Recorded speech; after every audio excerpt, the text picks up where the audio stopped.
So hello my dear students, today we are going to see row space and column space of a matrix of order 1 by n. So without any delay, let us proceed. So I will say let A is equal to Aij be a matrix of order m cross n. That is nothing but how will your A look like? Now see here, since I have used the notation as Aij, so the elements of the matrix are nothing but what? They are of the form A11, A12 up to so on. And how many rows are there? Since I said the order is m by n, so number of rows will be m and number of columns will be n. So my matrix will be A11, A12 and this will be continued up to what? A1n. What will be my second row? A21, A22, this will be continued up to what? A2n.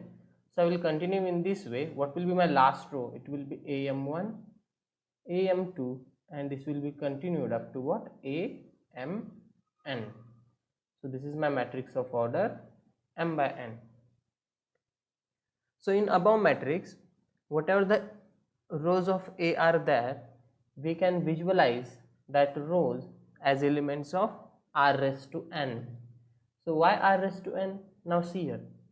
So if you concentrate on each row, so for example, if you focus on the first row, so I will take A11.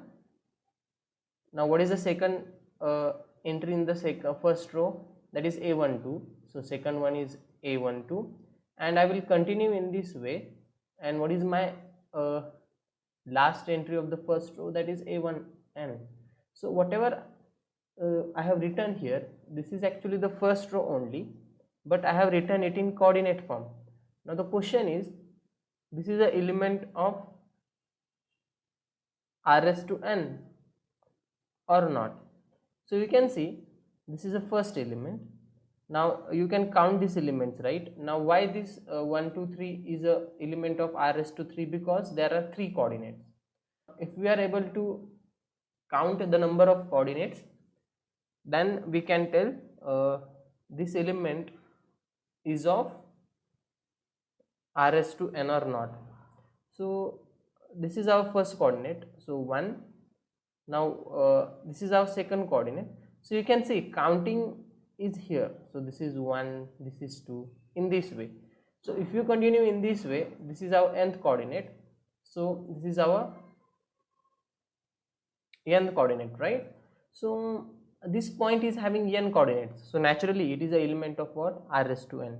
So this is about first row only. Similarly, the second row also we can visualize as an element of r raised to n, because it also can be written as somewhat like this: a21, a22 and so on up to what?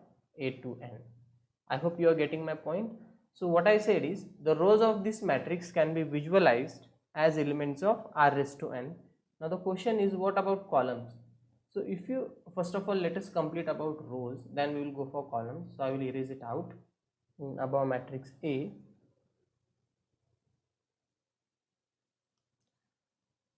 rows can be visualized as elements of r raised to n, full stop. So I will call that elements as r1, r2 up to what? Rn. So I will select r1. R1 stands for first row, but I am going to write it in coordinate form. So a11 comma a12 comma and so on up to what? A1n. Now you can easily say that it is a point of what? R raised to n. Similarly, for the second row r2, I can write it as a21, a22 and this will be continued up to what? A2n. And I will continue the same process up to the last row. So what is my last row? You know our matrix is having m rows. So Rm will be equal to, so am1 comma am2 and so on up to what? Amn. Right? Now this is about rows. Now what about columns? Now columns, I will write down the first column, then you will understand A11, A21 up to AM1. This is our first column of the matrix. So whatever this first column of the matrix is there, this can be visualized as a column vector. Okay, so column vector of what? R raised to something. So we are supposed to find this something value. So that will depend on what? The number of elements present here. So if we are able to count it, then we can tell what is this value over here. So let us count it then. So this is first element, this is 1, this is the second element. So you can observe that counting is present here, 1, 2, and this will be continued. So what is our last element? That is AM1. So the number of elements present in this column vectors are m. So naturally we can visualize the columns of A as column vectors of what? R raised to m. Note this. Okay, so it is reverse. So if your matrix is of order m cross n, so I will go a little bit back. So if your matrix is of order m cross n, then you can visualize rows of A as elements of R raised to n. Remember, rows are m, but we can visualize them as elements of R raised to n, and number of columns are n, but we can visualize them as column vectors of R raised to m. I hope you are getting my point. So it is the opposite, right? So there may be MCQ on this, so this is important. So just I will erase it out now. And I will write here, and columns of A can be visualized as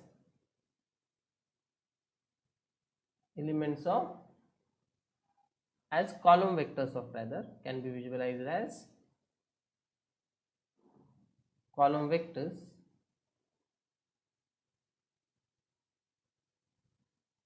of R raised to m. That is nothing but, I will give some name, that is C1 is equal to A11, A21 up to so on up to AM1, C2 is equal to A12, A22, this will be continued up to what? AM2, so on, and at last number of columns are n, right? So Cn, so what will be my Cn now? It will be A1n, A2n, and this will be continued up to what? Amn, and these are all present where? As column vectors in R raised to m. And what about this? These are all belonging to what? R raised to n. Okay, now let us define row space and column space of this matrix A. So I will write here row space of A. So row space of A, so like this, row space of A, this is simply the notation, is equal to, it is a set. Now this is a set, actually linear combination of rows of A. So what were our rows?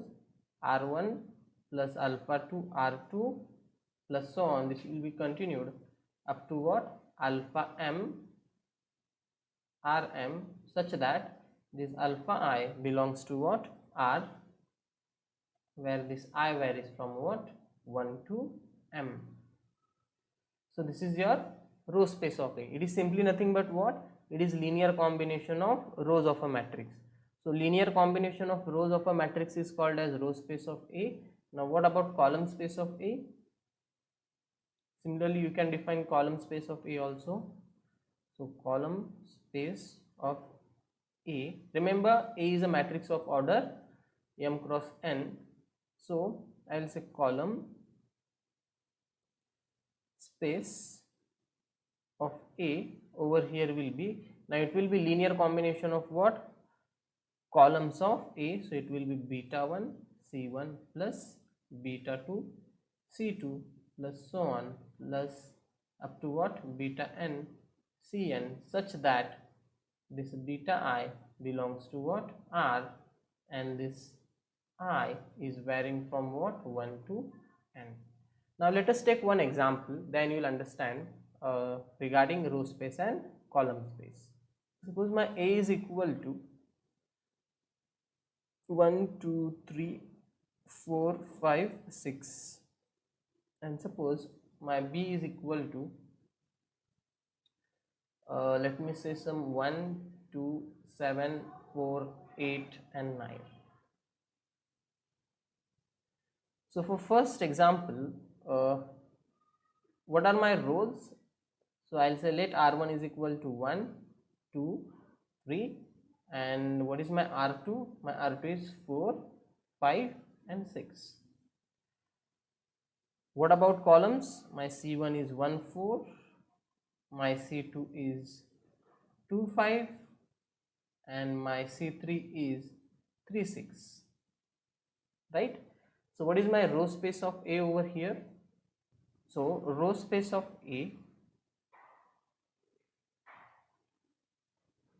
is equal to set of all alpha 1, 1, 2, 3 plus alpha 2, 4, 5, 6, such that this alpha 1, alpha 2 belongs to R. What about my column space of A? So column space of A over here is equal to beta 1, 1, 4 plus beta 2, 2, 5 plus what? Beta 3, 3, 6, such that this beta 1, beta 2, beta 3 belongs to what? R. So I hope you got regarding row space and column space. And for the second example, you can write down row space and column space, so nothing difficult in that. Now for the second example, you are having 3 rows, R1, R2 and R3, and columns are 2. So that I'll leave it to you, you can do it. So you can write down the sets, row space and column space. So that's all for today. So from the next class onwards, we are going to start with a new concept, that is row rank and column rank. So we will stop here for today. Have a good day. Thank you.